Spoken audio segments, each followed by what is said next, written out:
Welcome to Second Parish in Hingham, Unitarian Universalist. I'm Stephanie Shute-Kelch, the minister here at Second Parish, and with me today is our music director, Mark Slauson. We are so excited that we are going to be reopening the church to in-person worship next Sunday, September 12th. And due to many reasons, we will not be able to live stream that service next week, but we will resume live streaming on September 19th, and we certainly hope that you will join us. However, we would like distant viewers and people who want to find out more about what kind of a service we will be having next Sunday to get some idea of what is going to happen at what we traditionally call our homecoming service. We call it a homecoming service because for the months of July and August, we do not have regular services. And so this is not only a time of coming together after 2 months apart, but also a time of coming together after a year worshiping online through live streaming. What you are about to see will give you some idea of what next week's service will be like. It is traditionally called not only the homecoming service, but also our water communion service. And to get you in the mood for that, Mark will now play for us the old hymn, I've Got Peace Like a River. Mark?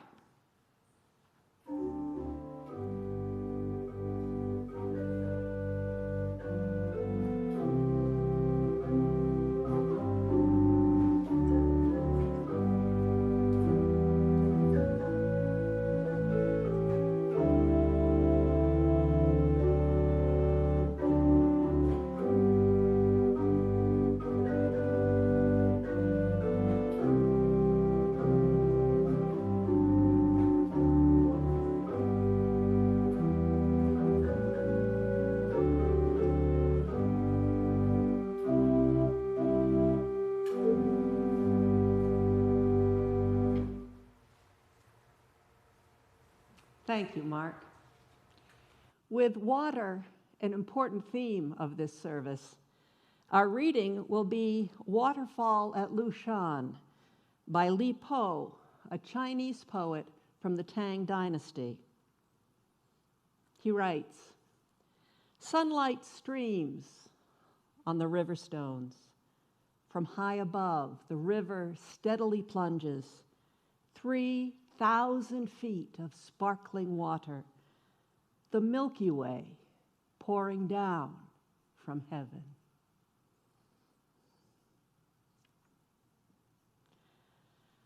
Our water communion is a very special service, and combined with coming together for the first time in a long time, grows even more special for us.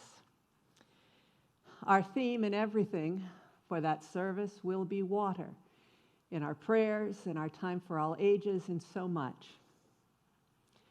We plan to acknowledge how essential water is and how powerful it is for human beings.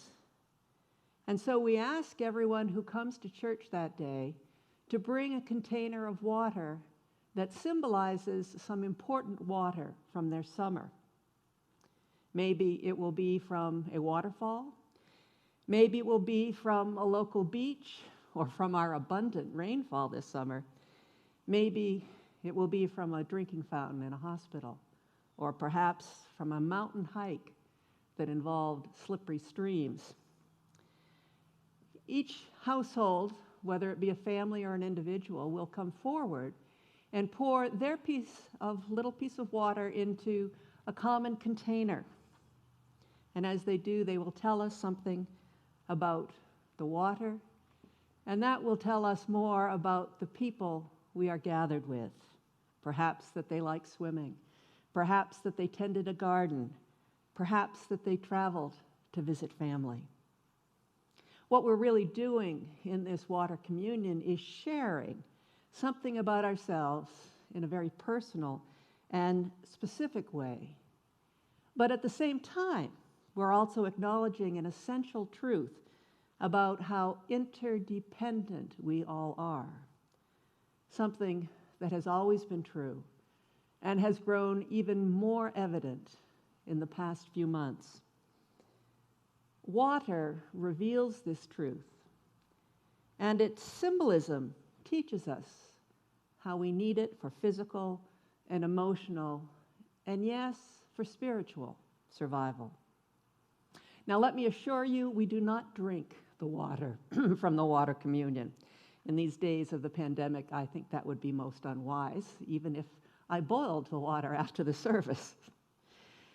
But usually we symbolically mix this water with water from past water communions and remind ourselves that those people dear to us who are no longer with us, who have contributed water in the past, are still with us in many ways, as our contributions will be with others in the future. And usually, whenever we baptize a child in what we call a name dedication ceremony, we use this water to touch the child's head, hands, heart, and feet, emphasizing how we are all joined and how we all flow together.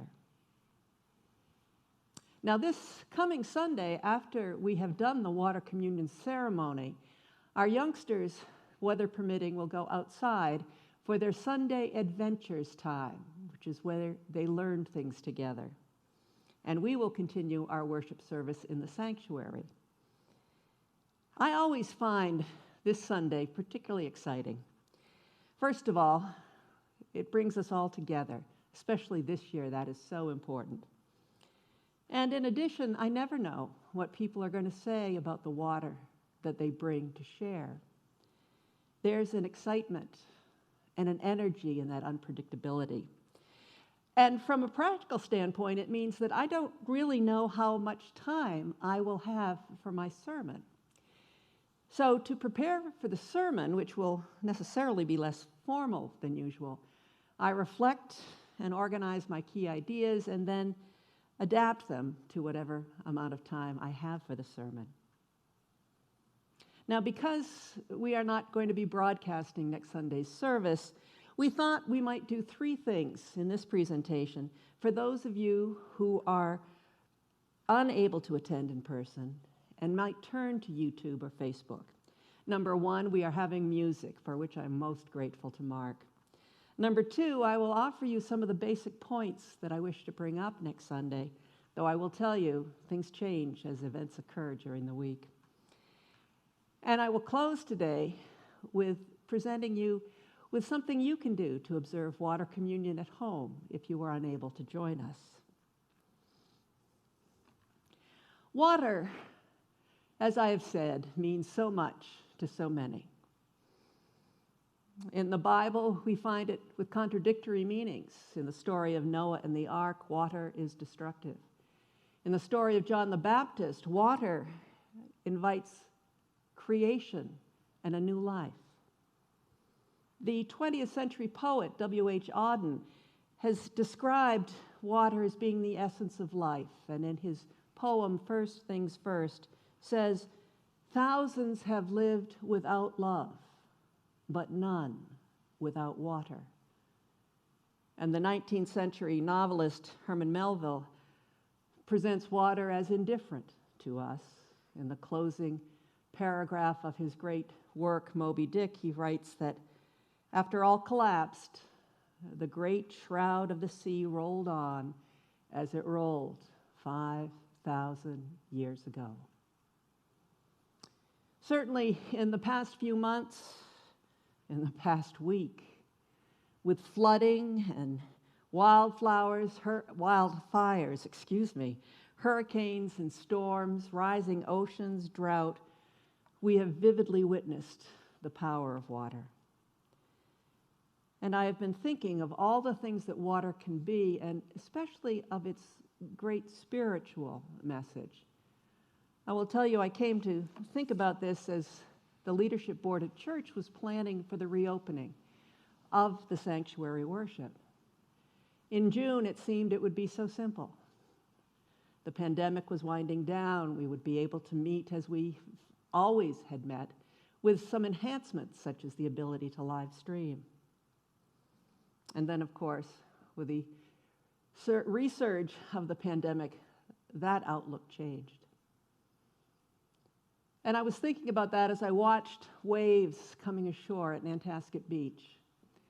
I'm sure you've noticed this. When waves come to shore, they don't all come to the same place, to a same straight line. Some water goes a little further, some hangs back a little bit. There are ragged edges. It seems to me those ragged edges of water become jagged edges when we, as human beings, attempt closure, as we were attempting closure on the pandemic in June. As if we could tie up life and life's experiences with a tidy little bow and move on. We never can do that, and we never will be able to do that. All of us know this most forcefully from experiencing the grief of loss. And while we may find closure in different ways, often traditional ceremonies, and it is good to seek closure because it helps us carry our losses. Anyone who has grieved understands the jagged edges of grief, how they can appear when least expected, hurting us, emptying us, discouraging us. Interestingly enough, those jagged edges are not just ones that we can associate with unhappy times, but also with very happy times. You've heard so many folk tales that have led many people to believe that they lived happily ever after. And yes, in terms of love, there can be wonderful matches, but anyone who loves another must experience change in order to experience growth. And so we cannot send the newly married people or the new parents or the independent but deliciously happy free spirits off together without warning them that there will be trials and tests, but always there will be a resurgence of what brought people together. Anne Morrow Lindbergh, in Gift from the Sea, writes about the ebb and the flow of love, not meaning that it diminishes, but that it finds new form, just as water does. She says, "We insist on permanency, on duration, on continuity, when the only continuity possible in life, as in love, is in growth, in fluidity." Water communion celebrates that fluidity in a faith community. And the irony is not lost on me, or you, I'm sure, about how we return to church after a year of not meeting in this church space with very different feelings. Some people don't like social distancing, or wearing masks, or getting vaccinated, or worst of all, missing coffee hour. Sometimes we don't want fluidity and change. We crave what we think of as normality. We thought, with regards to this pandemic, that restrictions might be over. We were, and are, tired of them. We want to get back to what we call normal. Of course, human beings will always want things to be as we believe they have, as we believe they always have been. That is the wish of a widow and a widower, of a grieving parent, of every star-struck lover who is asked the question, "Is the honeymoon over yet?" Who finds out that this wonderful, amazing partner leaves dirty socks in the bathroom. That is what happens to every friend who misses weekly gatherings and exchanges. How natural we want our lives to be as they were, and what we thought their best, and what we wanted to last forever. And yet, even when they change, those waves come back at times, and certainly in relationships we find the core that is still active. And still things change, and keep changing. And pandemics especially end not all at once in a straight line, but with ragged edges, jagged edges. Returning to the church sanctuary, we may want everything to be as it always has been, but right now that can't be. We are together, yes, and we're grateful for that opportunity. And we must, at this point, rely on live streaming, on masks, on social distance, and no coffee hour for a while, and that is a change. But even those changes will be changing. And I think we can manage them, surf those changes, if you like, when we think of what is not changed. Here we are in a faith community seeking to gather in any way possible that will be responsible. Here we are in a faith community that learns from water that life can be messy, but we can adjust and adapt to what is around us and still retain the power of good. Here we are in a faith community where love and mutual care can drive our expressions of togetherness. How fine to discover ourselves where we always felt we were, united in love, united in respect for each person, whether it be in their search for truth or their quest for survival. United in appreciation of our children who give us such joy and such wisdom and such hope.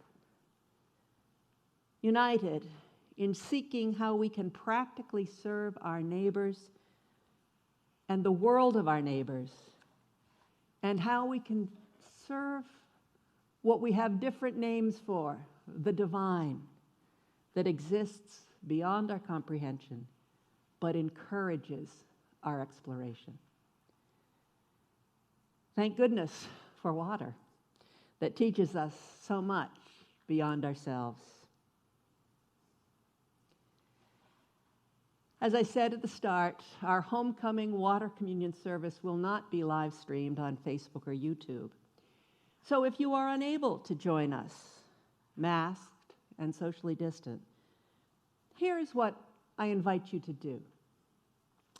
I invite you to gaze at some water today, whether that be in the ocean or a river or a lake or a puddle or a raindrop, and consider how we are all united in our need for water, how our lives flow together in an ever-changing stream, and how good it is to share this appreciation of all the good in our lives. Then, whether you are alone or with others, consider having each person pour a small amount of water into a common container.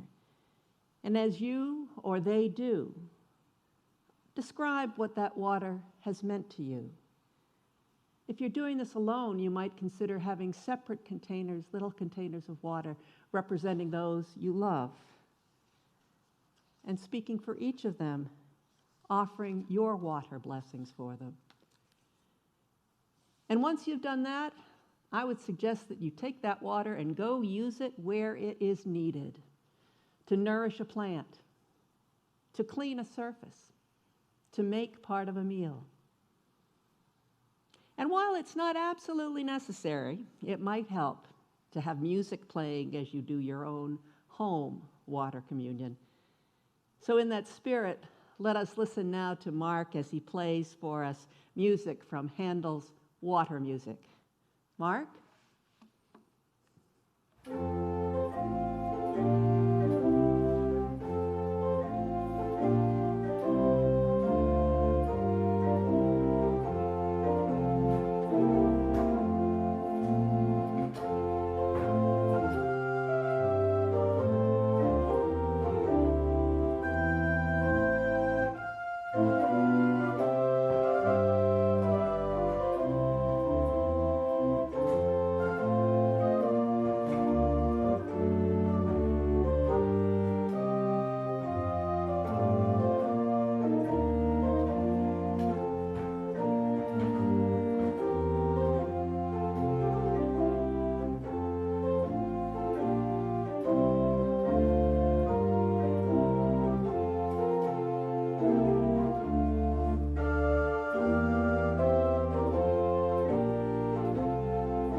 Thank you, Mark.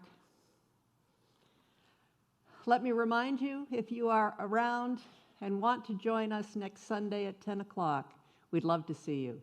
We will have masks for adults and children. We will socially distance.